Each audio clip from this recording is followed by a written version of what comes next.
To film a little video as I both celebrate and mourn the end of my second year of university as an English literature student, and tell you a little bit about the books that I had to read for my Viking literature class. I should say I got to read these books for this amazing class. It's so funny, when I found the listing for Viking Literature, I immediately, I signed up right away as soon as I could, because I was so worried the class would fill up, because why wouldn't Viking Literature fill up super quick? I mean, obviously, but no, there were like 13 kids in my class, but I thought it was a pretty unique class, and I wanted to share a little bit about what I had to read for it, in case you're curious, in case you have any interest in the Nordic, Icelandic, Scandinavian region, any ancestry, want to know about the Vikings and what they were all about, a little bit of a different perspective from how we think about the Vikings today. So yeah, let's get right into it. The reading list for this class was quite hefty. I have never had to read this many books for a single 3-month class before, and it was very overwhelming at times, especially because the writing is a bit dense. Not dense in a way that like Charles Dickens or something is dense, but dense in a just kind of, well, there's a lot of family trees, let's say, and a lot of interesting genealogy that just isn't actually that interesting. So a lot of these books are family sagas. These are sagas about like the relationships between chieftains and landowners and families, individuals, their stories, lots of mixing with magic, and certainly a lot of, you know, fighting and warring and traveling. A lot of action in the law courts. They have this thing called the Althing, and that's like the assembly where all the men go to in Iceland, and they decide on who's going to be exiled, who's going to have to pay what, or yeah, it's basically like the court of law. So there's a lot of legal action in these books, actually, which kind of surprised me. There wasn't nearly as much violence as I thought there would be, as much kind of like the war and pillaging side of things. There certainly was that, but it's presented in the books in such a kind of like dry, kind of dark humor way. Like someone will just, you know, do something terrible to someone and it's mentioned in like one line and then given no further description, and you're just like, okay, I guess he's dead now. The first book we had to read was Beowulf, and I think that's a good place to start. I had never actually heard of Beowulf before this course. Shame, I know. I had heard of Beowulf, but I really had no idea what it was in any way. I didn't know it was a poem. I didn't really know anything about it, but this was where we started off. It's got this nice chainmail texture. Obviously this is, well, not obviously. If you didn't know, Beowulf is an old English epic poem, but there's certainly a lot of Viking action in here as well. It's about this hero named Beowulf of the Geats, G-E-A-T-S. Anyway, he comes from the land of the Geats to help the Danes to fight this monster that has been attacking their village. He first fights Grendel the monster, and then Grendel's mother when she comes to take revenge, and then finally a dragon. And I won't tell you what happens, but I think this was a really great place to kind of get our bearings, get introduced to the style of writing that we might be reading more about.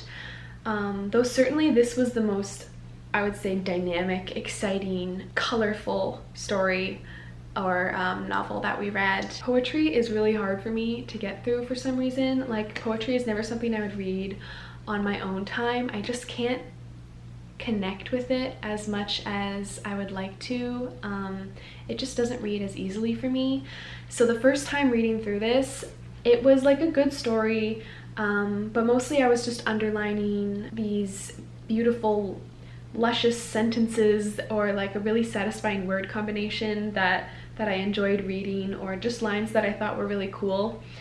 But it wasn't until our professor kind of broke down the poem in class and took certain verses and really like dissected them and, you know, made interconnections throughout the novel and with other things that I never would have thought about. And that is like the juiciest, best part of English classes. Like, that's why I love really good professors who just make you see the text in a whole nother way. And so when I read this through the second time, when I was going to write my essay on it, I found so much more like depth and so many more themes that go beyond just a narrative, a simple poem.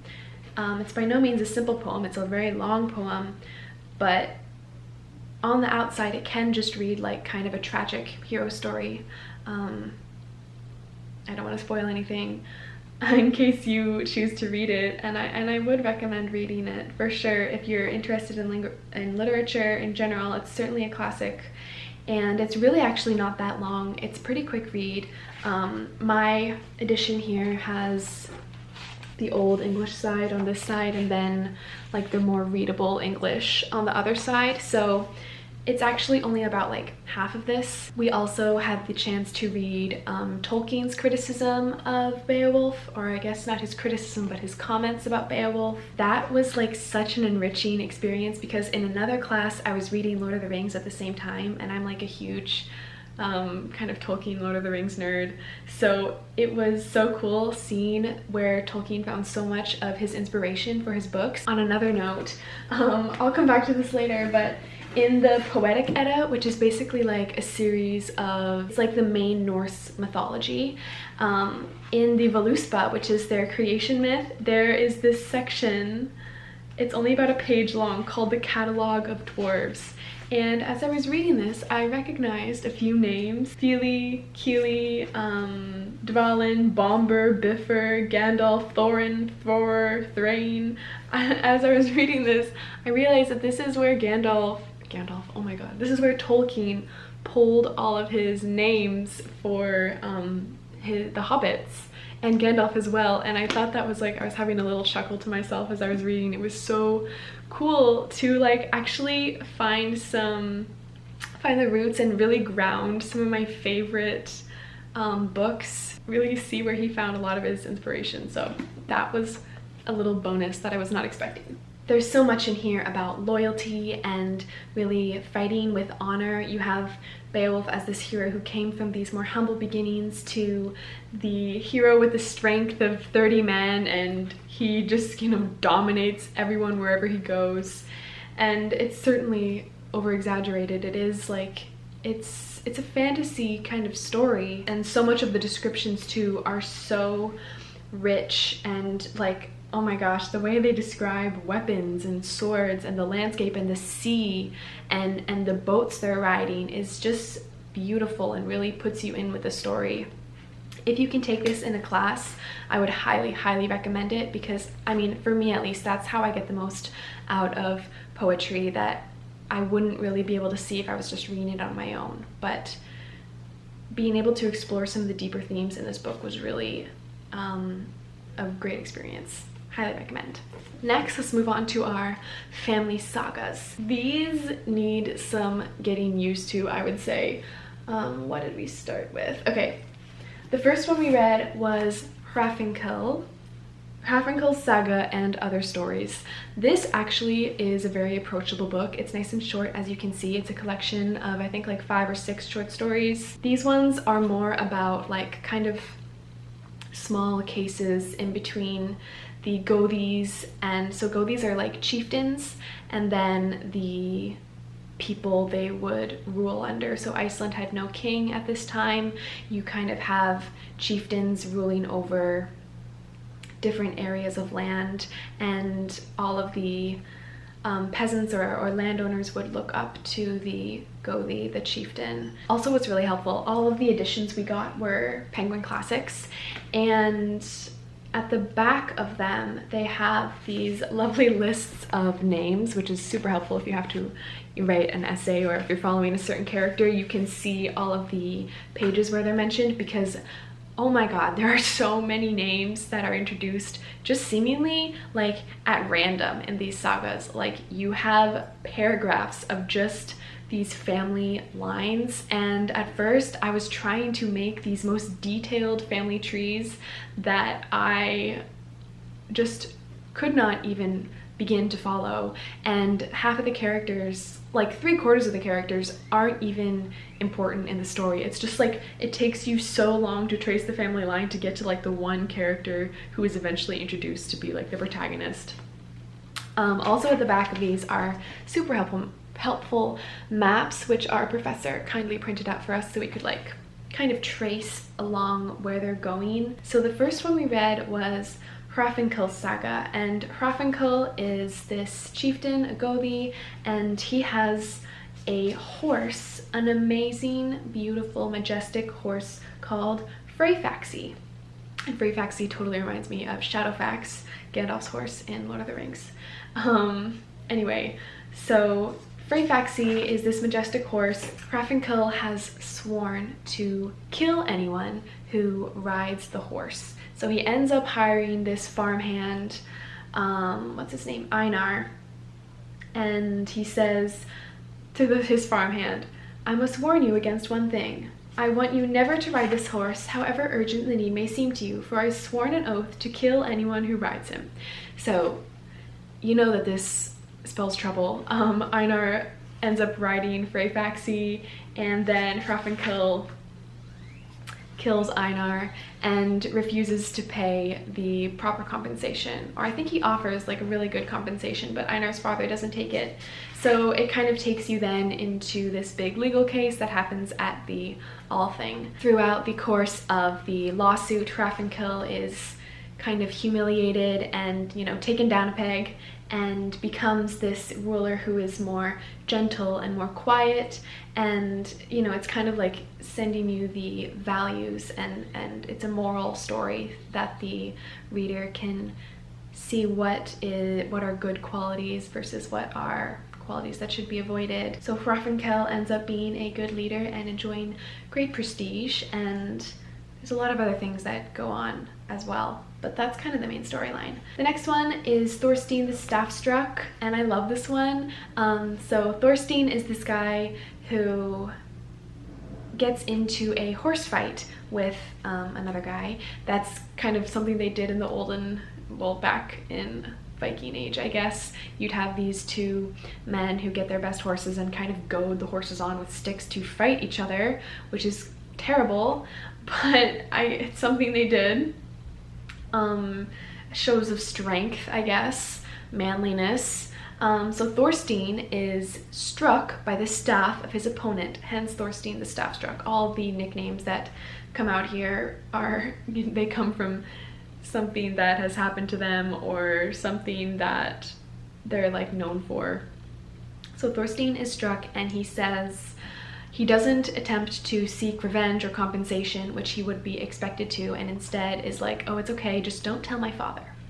So again, father finds out, of course, when they just stop fighting, which is so funny. Like, it's a very different story of dueling and fighting than like a TV show today might present. Ealhud is another one we read. Ealhud is so named because he sells ale at the Althings. Ale accidentally sets fire to a forest that belongs to a group of Gothis, or chieftains, and the Gothis end up deciding to pursue the case. They bring the case to the Althing, not because the woods were really valuable to them, but because they thought that they could make a good profit from the lawsuit.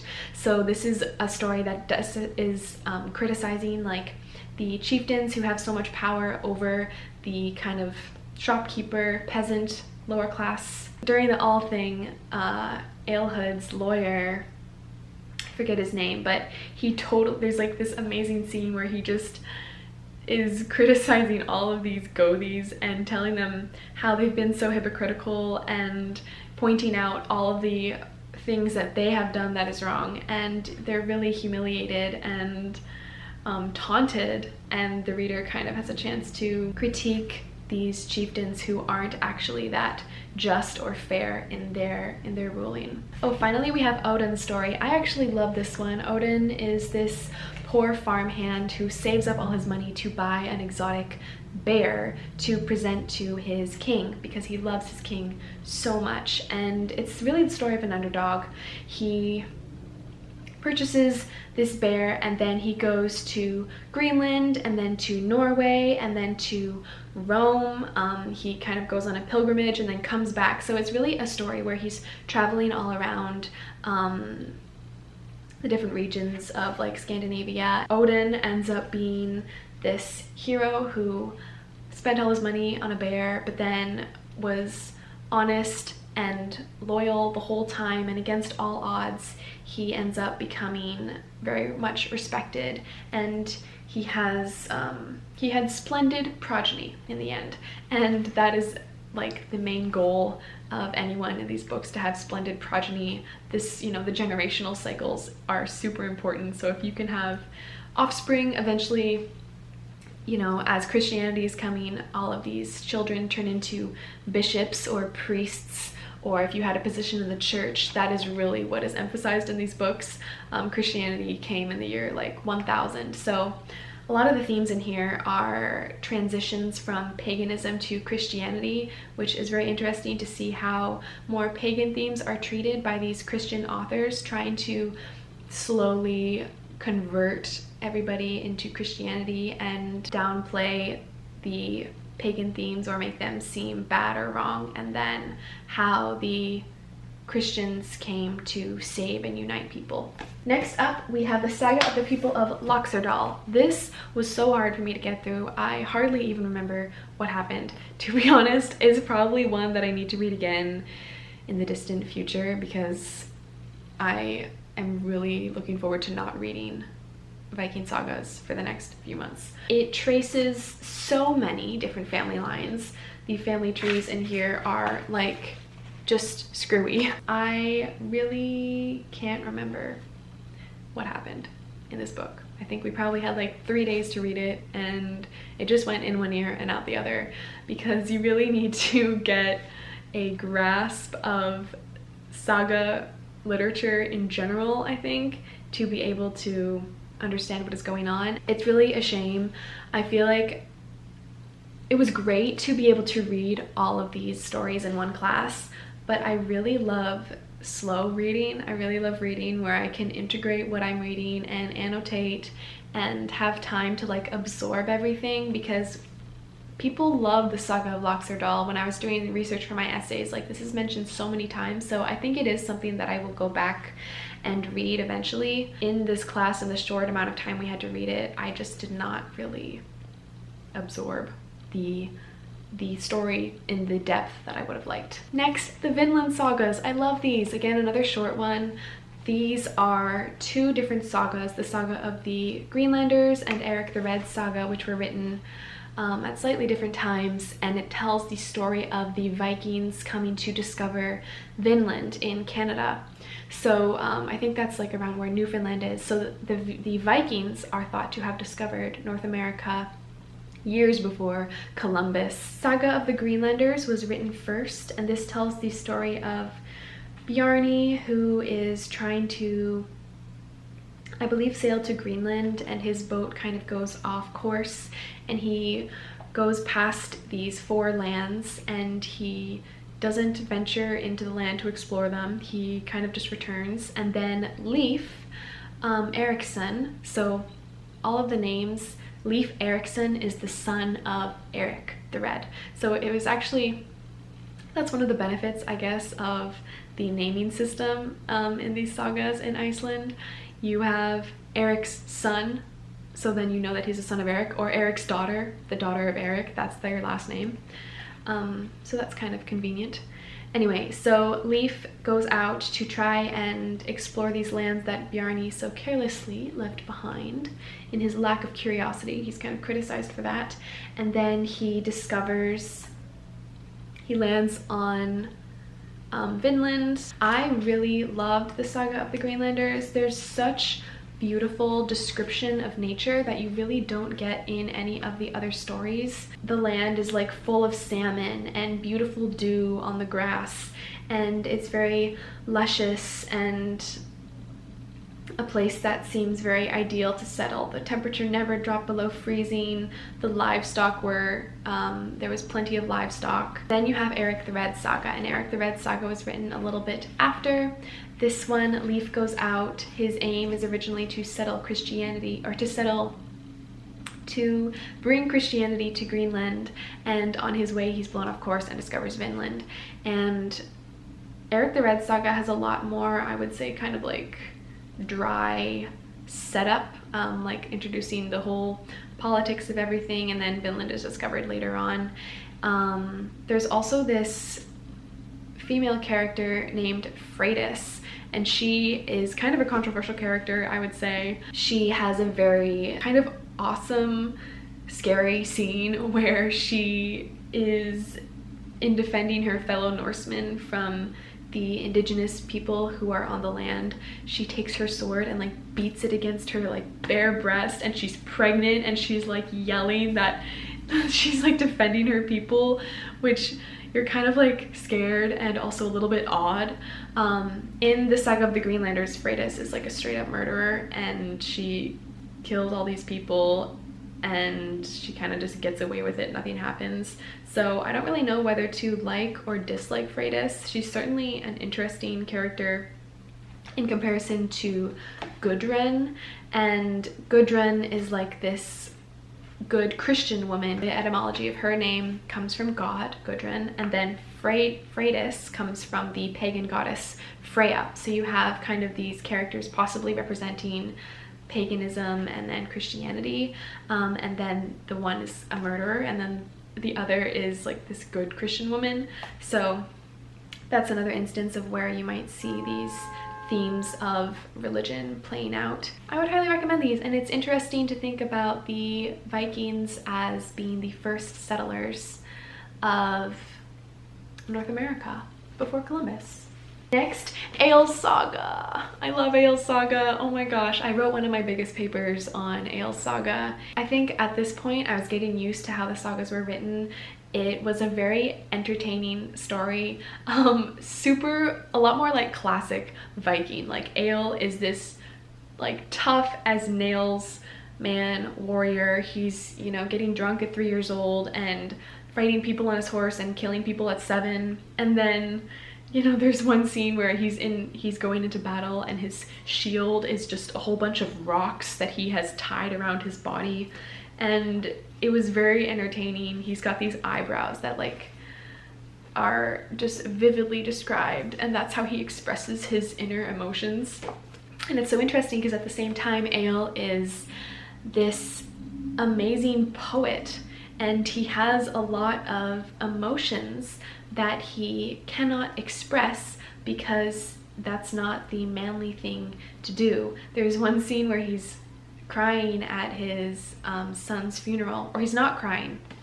He's at his son's funeral, and they literally describe him completely in red. He's got red tights, a red tunic, this bright red dressed man, and he's so full of emotion as to bursting, but he can't express it. So I think it's almost like a critique of this idea that on the outside you have this rough, gruff man who's tough as nails, but on the inside he has all of this depth and emotion that he can't express, or he will be, you know, kind of rejected from his culture. And so in the end, ironically, Egil does not die in battle. He becomes an old man and is essentially forgotten by everyone. He's kind of stepped over by the cooks and the servants, and all of his former heroic feats are essentially lost because he is no longer this strong, tough man on the outside. So this is such an entertaining one. It's definitely more vivid in terms of descriptions of like maybe violence or kind of just like gross scenes. There's this vomit scene that is like iconic, and I was like, oh my god, this is disgusting, but it is a very entertaining one. Probably this was my tied with Njal Saga for favorite. Next is Njal Saga, and Njal Saga was so good. I really love Njal Saga. I read it really quickly, and it's like a pretty decent sized book. I was very intimidated at first when I saw this on the reading list. Njal, first and foremost, is notably beardless, and that's like his one major flaw. He's called Old Beardless, and because he can't grow facial hair, and that is like super looked down upon in Viking culture. There's this man named Gunnar, and he's like the manliest man of them all, and he and Njal try to kind of keep the peace between their households, and this whole time their wives are kind of goading them on. This is one of the main roles of women or wives, unfortunately, in these sagas, is kind of to cause violence by prompting their husbands to take revenge, or by shaming their husbands that they're not being manly because they're not seeking compensation by trying to kill the other person. So yeah, their wives are constantly having these little side plots and then making Gunnar and Njal settle them at the all thing, and they're kind of like shaking their heads at their wives that are causing all this trouble. Eventually, I won't tell you what happens, but, well, maybe should I tell you what happens? I don't know. Are you gonna read this? I won't tell you what happens just in case. My favorite character is definitely Skarphedin. Skarphedin is one of Njal's sons, and he has like the most epic battle scenes ever. There's one where he like jumps down a hill and slides across an iceberg and like takes out his opponent on the way, and all you hear is like the opponent's molars dropping onto the ice, which is so like, oh my gosh, bone chilling. And then there's one scene where he's going around the all thing to all the different tents of the Gothis and just, you know, throwing out like these terrible insults at them that are actually really funny. And the wit in here, the wit is so good. It's so dry. It's kind of right up my alley. I would say in the end it gets a little bit tedious to read because they're basically settling this huge case at the all thing, and there's so much repetition of like the legal procedures. There's just paragraphs of like the exact same, like pretty much it's like they copied and pasted these speeches that these men make. So that was kind of tedious to get through, but overall I really loved Njal Saga. It made me feel like I could finally read this Viking literature, which was like kind of a feeling of accomplishment because I actually enjoyed it. A lot of failed marriages, a lot of loyalties divided, a lot of betrayal, backstabbing, pretty much all you would expect out of a good Viking saga. Okay, last one, Gisli Sursson's saga and the saga of the people of Eyri. We only read Gisli Sursson's. It is a really great short saga. It's only 60 pages, and it's about Gisli, who is kind of a Robin Hood character. He's an outlaw. It's an outlaw story. Again, this one's another one that was a little bit easier to follow, less emphasis on the family trees. And Gisli is, I don't know, he's kind of a hero. Like, the more he evades the law, the more he is respected and honored by all of his people. I wasn't always sure how to feel about Gisli because although he is portrayed, I would say, as this very heroic figure, he also is totally willing to kill or put in harm's way the people he deems as below himself, like his servants or slaves, in order to continually evade the law, like in part of his scheming. He is presented as someone who is like a rebel against the law, which makes you want to like him, but then at the same time he's totally willing to like dress his servant up as himself so that the servant gets killed instead of him. And then you're like, why did you have to do that? You were doing so well. My favorite character in here is Aud, and Aud is Gisli's wife, and she honestly makes this worth reading because she's such a strong character, and their relationship, Gisli and Aud's relationship is so strong. It doesn't have all of this betrayal and backstabbing that a lot of the other sagas do. And there's one moment where someone's looking for Gisli and they offer Odd a whole bunch of money, like 300 pieces of silver or something, and a new marriage, and Odd's like, that sounds like something I would like to do. So she takes the money and then she hits the guy with it, and she has a great like take that speech. She's such a strong character, probably my favorite female character in any of the sagas. Last but not least, the Eddas. Let's start with this one. So this is the Edda by Snorri Sturluson. It's often called the Prose Edda because while the Poetic Edda is poetry, as the name would suggest, this is more of a story that is written that describes kind of the beginnings of Norse mythology all the way to Ragnarok. It's very readable.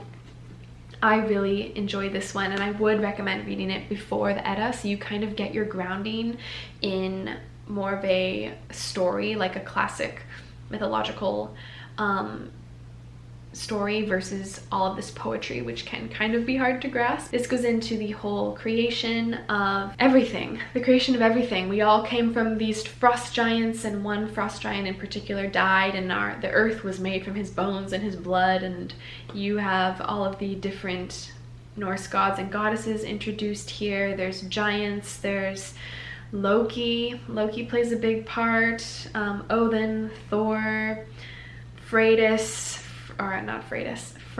It's very entertaining. If you like mythology, Greek mythology, I would highly recommend this. Also in the back, or in the second section, the Skaldskaparmal, forgive my mispronunciation, Sturluson goes into all of the different kennings that the poets would have used. So kennings are kind of like almost synonyms, I guess you could call them. Sturluson wrote this as almost like a guidebook for poets at the time. If they wanted to be writing poetry, they could refer to this book and look at all of the words that could be used to describe like a bear, for example. So kennings for bear are greedy tooth, shriveled gut, yellow bum. So if you see shriveled gut come up in a poem, you know that it's a bear. And this made me like respect these Old Norse poets so much more, because it would have been so hard to write poetry or understand poetry, because basically nothing is as it seems. If you read about an end scored, it's a sword. If you read about a wound cleaver or a shrill crier, it's an eagle. Kind of an entertaining look at the artistry and the really deep wordplay that is going on with Icelandic poetry. Okay, last but not least, the Poetic Edda. So this is a series of mythological poems which kind of cover the whole span of Norse mythology. The Voluspa is the creation myth. We focused on that one a lot, and it goes into the fates who come in, the Norns they're called, and they prophesize the coming of Ragnarok, which will be the end of the gods. I have to admit, I thought Ragnarok was a monster because I had only ever seen Thor Ragnarok, and I thought that big like monster he has to fight was Ragnarok. But no, Ragnarok is like an age, which will be the end of the Vikings, the end of the pagan gods and goddesses like Odin and Thor and all of that. The gods and goddesses in here are similar to Greek gods in that they are very much human. They have many faults, good qualities, bad qualities. They learn lessons. They certainly aren't this amazing set of gods and goddesses that you'd want to look up to necessarily. Odin does some really sketchy things. All the gods do, really. They're also betraying and backstabbing just as much as any of the other characters in our sagas, and there's this great poem where Loki kind of like points all of that out. I think that if you're looking to increase your knowledge of Norse mythology, or if you enjoy poetry and you want to kind of combine the two, this is a really great thing to have. Also just to have as like a reference. Like, so maybe the Edda gives you the foundation of Norse mythology, but then you can kind of get a deeper sense of all of the stories and the characters and how those events came about through their individual poems. A lot of these gods and goddesses have poems themselves or where they're interacting with different heroes. I think there may be a translation of the Poetic Edda that is a little bit more readable than this one, but I think it's a beautiful book, and I'm really happy that I have it so that I can look back once in a while. I wouldn't necessarily sit down and read this whole thing, but I would go back, and if I want to know more about a certain god or goddess or hero, and read about their poem, read about their story. Okay, and that is it for my hefty reading list. My gosh, I'm so sad this class is over. I'm happy this class is over because it was like the most intense workload ever, but I'm also sad because it was so unique, and I can't really think of another time when I would be so immersed in the world of Vikings and Icelandic culture. I have some ancestry from Scandinavia, from Norway, which was my main motivation for taking this class, but I've always been a little bit curious about the Vikings. They certainly are violent, bloodthirsty, pillaging, all of those things, true, but there's also a whole nother side that I don't think I had really examined or understood.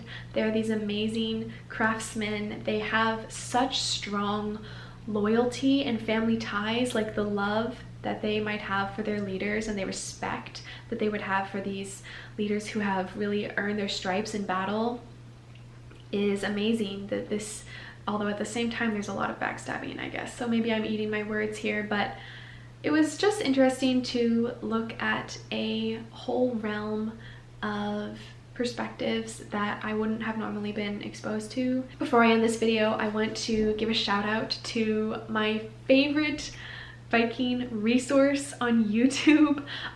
Dr. Jackson Crawford literally helped me out so much in this course. I would highly recommend him if you're just curious about learning about these sagas or about any aspect of Viking life, really. I first discovered him when I was reading one of the sagas, and I literally couldn't understand what was going on, and he has these great summaries of the main pieces of Nordic literature, so I could kind of follow along with his video as I was reading. And he's so funny. He's got like a cowboy hat. I would highly recommend checking that out. Okay, I think that is all for this video. Let me know if you end up reading any of these, or if you have any kind of knowledge into Viking literature, or if you enjoyed this video style. I love talking about books. I could talk about books all day, and I'm really excited to have the chance to have the summer to read whatever I want to read, and that is like the best gift ever. Let me know if you check out any of these books, what you thought about them, and I will see you very soon in the next one. Bye.